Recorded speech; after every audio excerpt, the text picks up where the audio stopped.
Paulit-ulit tayong pinaalalahanan ng Biblia na si Jesus ay muling babalik. Mula pa sa unang iglesia hanggang sa ngayon, namuhay ang mga mananampalataya na mayroong pinagpalang pag-asa ng pagbabalik ni Kristo. Sinabi mismo ni Jesus sa Juan Kabanata 14 na talata 3, "Ako'y babalik at kayo'y dadalhin sa akin." Sa buong bagong tipan, makikita natin ang patuloy na paalala na maging mapagmatsyag, maging mahinahon, at laging handa para sa araw ng kanyang pagpapakita. At habang may mga nangungutya at nagtatanong, nasaan na ang pangako ng kanyang pagbabalik? Hindi natin maikakaila na sa mga nagdaang taon ay kitang-kita natin ang mabilis na paglala ng mga palatandaan.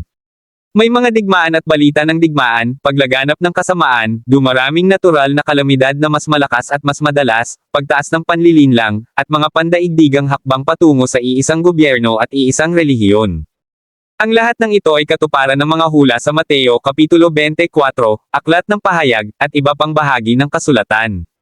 Hindi ito basta mga pagkakataon lamang. Ito ay mga palatandaan, mga birth pains, na nagpapaalala na malapit nang bumalik ang ating hari. Ngunit habang ang langit ay naghahanda para sa pagbabalik ni Jesus, si Satanas naman ay abalang-abala. Sunod-sunod ang kanyang mga panggugulo at distractions para panatilihing natutulog ang mga tao. Alam niyang kaunti na lamang ang kanyang oras, kaya't itinatag niya ang isang sistema na pinapanatiling abala ang sangkatauhan sa mga bagay na pansamantala at walang kabuluhan. Mga away sa social media, walang katapusang aliwan, pagkahumaling sa kasikatan at kapangyarihan, kahalayan, at maging mga artificial na relasyon, lahat ng ito ay mga kasangkapan para gawing manhid ang mga tao sa katotohanan. Huwag kang malinlang, si Satanas ay hindi nakakulong sa impyerno. Hindi siya nagpapahinga. Siya ay gumagala sa mundo, aktibong gumagawa upang manlinlang, manira, at lamunin ang mga tao. Tinatawag siya ng Biblia na Diyos ng sanlibutang ito, at ginagamit niya ang lahat ng paraan, mula sa musika at media, politika, hanggang sa personal na mga pita ng laman, upang bulagin ang isipan ng mga hindi naniniwala. Ang layunin niya ay panatilihin ang mga puso na nakatuon lamang sa pansamantala, sa kasalukuyan, at hindi sa walang hanggan. Hindi mahalaga sa kanya kung ano ang iyong pinagtutuunan, basta't hindi ito si Jesus. Kamakailan, napanood ko ang isang dokumentaryo na talaga namang nakagulat. Ito ay tungkol sa isang lumalaganap na trend na ngayon ko lang narinig, artificial intelligent girlfriends o mga kasintahang gawa ng artificial na katalinuhan. Ito marahil ang pinakamalaking banta ng AI sa tao, ang pagkasira ng tunay na relasyon ng mga tao. Matapos ko itong mapanood, nakumbinsi akong isa ito sa mga bagong kasangkapan ni Satanas upang ilayo ang mga tao sa katotohanan, sa tunay na relasyon, at pinakamapanganib sa lahat, sa Diyos mismo. Si Satanas ay bihasa sa sinining ng distraction, at ito marahil ang isa sa pinakamapanlinlang niyang taktika sa mga huling araw na ito. Ipinakita sa CNN documentary ang isang nakakaalarmang katotohanan. Parami ng parami ang mga kabataang lalaki na pinipiling makipagrelasyon sa AI kaysa sa totoong babae. Sila ay pumapasok sa mga emosyonal at maging romantikong relasyon sa mga digital na avatar na ginagaya ang pag-ibig, atensyon, at pag-aalaga. Dati ay parang kathang-isip lang ito sa mga pelikula, ngunit nagiging realidad na ngayon. Isang halimbawa ay isang chatbot app na tinatawag na Cupid AI na may letrang K. Nag-aalok ito ng iba't ibang avatars na may kanya-kanyang pisikal na anyo at personalidad. Pwede mong kausapin at i-customize ayon sa iyong kagustuhan. Ngunit lahat ng ito ay kasinungalingan lamang sa digital na mundo. Mabilis ang paglago ng trend na ito, at ginagamit ito ni Satanas upang lumikha ng isang henerasyong emosyonal na paralisado, espiritual na manhid, at wasak ang relasyon.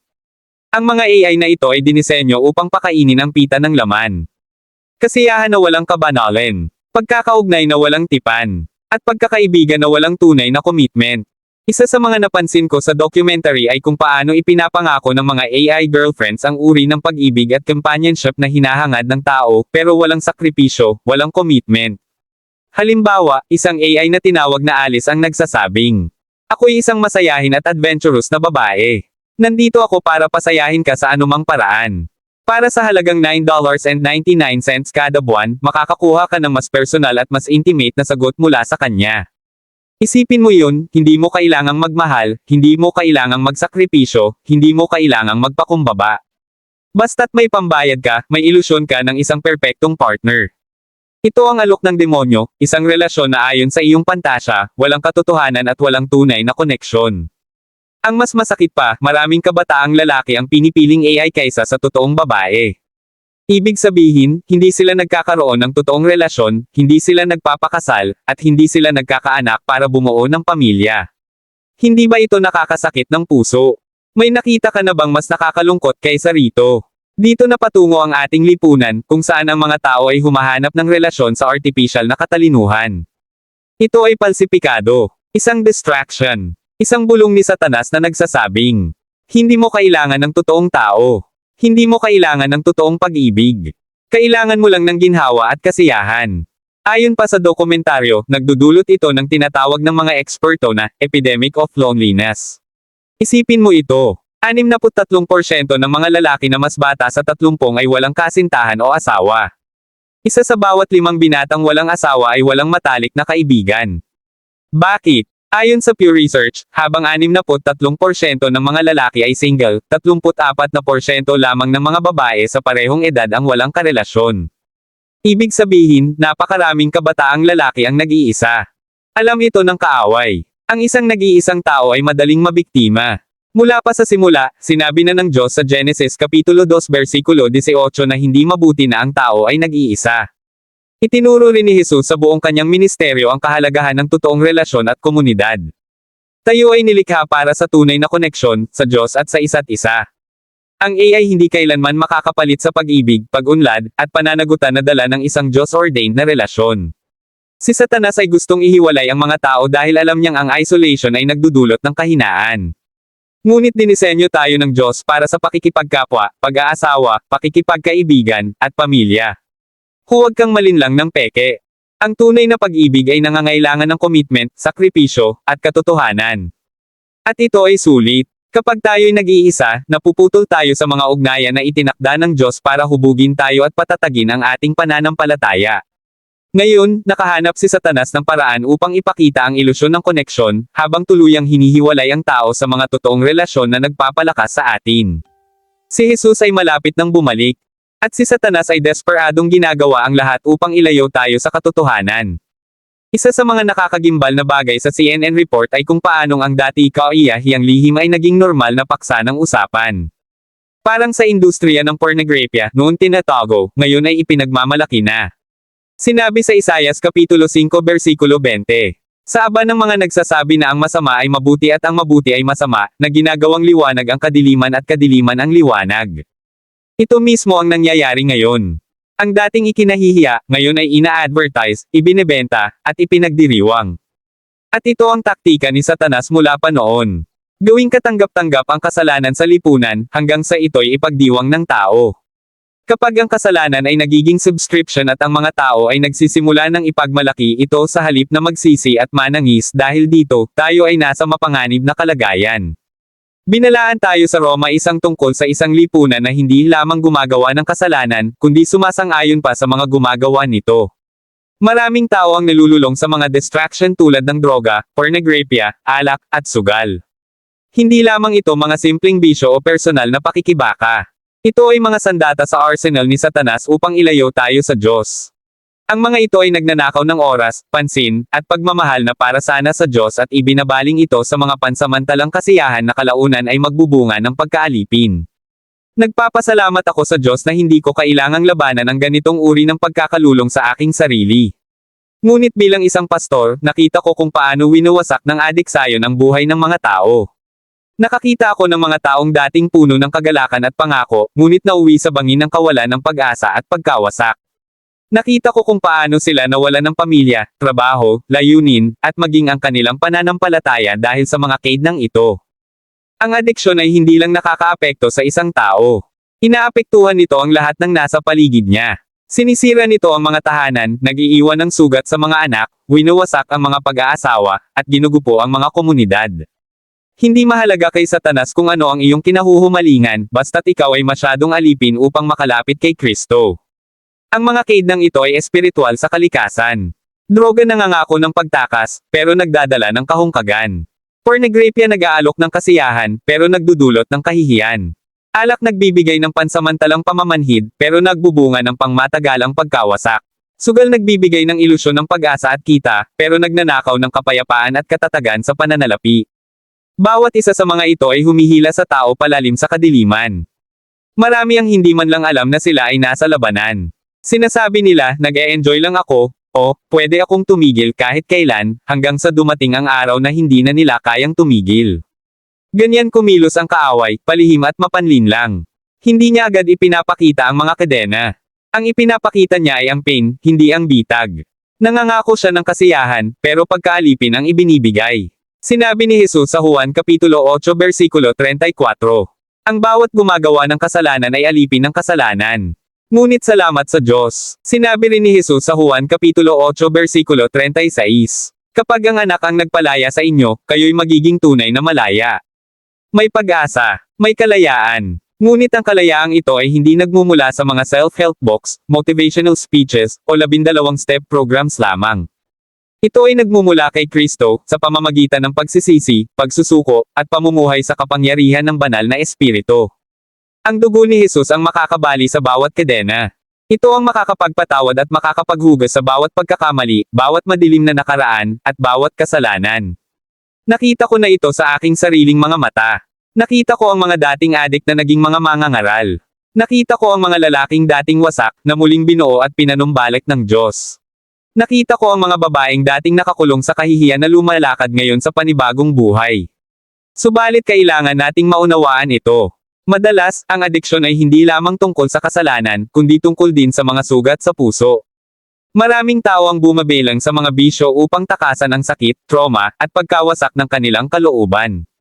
Ngunit ang totoong kagalingan na hinahanap nila ay hindi makikita sa bote, sa screen, o sa slot machine. Ito ay nagmumula lamang kay Jesus, ang dakilang manggagamot. Siya ang nagbibigkis ng mga pusong sugatan at nagpapalaya sa mga bihag. Kailangan nating dalhin ang ating sakit sa paanan ng krus, at hindi basta subukang patayin ang sakit sa pamamagitan ng mga bagay ng mundong ito. Ngunit hindi lamang adiksyon ang ginagamit ni Satanas. May isa pa siyang makapangyarihang distraction, ang pagkahumaling sa sarili. Tayo ay nabubuhay sa isang selfie culture.